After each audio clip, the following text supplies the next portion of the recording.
The man was being controlled by the demon nun and slowly turned to walk backward. Seeing this, Irene rushed forward to stop him, but he punched her straight into the wall. Annie immediately ran over as well, but Morris swung his arm and dragged her away. At that moment, Irene quickly took out a cross and began reciting an exorcism from the Bible, managing to hold him in place for a moment. From behind, Annie grabbed a wooden stick and struck him hard. Together, they tightly tied him up and brought Sophie and her daughter into the inner room. However, neither of them knew anything about Saint Lucia, nor where the holy relic was buried. That's when Sophie told Irene the story about fighting the demon. Irene immediately sent Annie outside to shine a flashlight into the goat's eyes. As the light shifted, a red beam suddenly reflected from the goat's eyes, pointing directly at a floor tile. After prying it open, they finally found the eyes of Saint Lucia. But at the same time, Maurice broke free from the ropes and walked in. As he brutally beat Irene, Sophie seized the chance, grabbed the relic, and ran. Maurice also stopped attacking Irene. Sophie ran all the way to the top of the bell tower,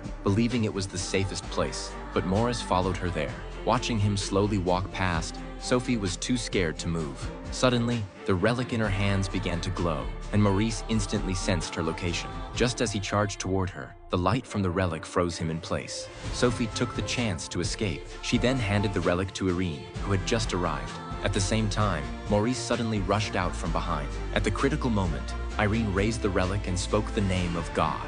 A powerful force erupted, driving the darkness out of Maurice's body and leaving him barely alive. Just as Irene thought he was dead, Maurice suddenly opened his eyes and snatched the relic away. He then crushed it with all his strength. The radiant eyes of Saint Lucia were claimed by the demon nun. Her power surged, and she slowly emerged from Maurice's body. Irene was about to perform another exorcism with the cross, but with a flick of her finger, the demon nun bound Annie with chains. No matter how hard Irene tried, she couldn't break free. With a shift of her gaze, Irene was lifted into the air, unable to move. A faint smile appeared on the demon nun's face, and Irene's dress suddenly burst into flames. Amid the roaring fire and Irene's screams, she suddenly remembered something her mother once said, "You have my eyes." She opened her eyes, and the flames instantly went out. It turned out she was also a descendant of Saint Lucia, someone who could not be burned by fire. But the demon nun herself was unharmed. Enraged, she lost control. At that moment, Sophie was chased there by Maurice. The fake nun raised her hand, and countless spikes burst from the ground. She intended to kill all three of them at once. At the final moment, Irene told Annie to place her hand into the red wine on the ground.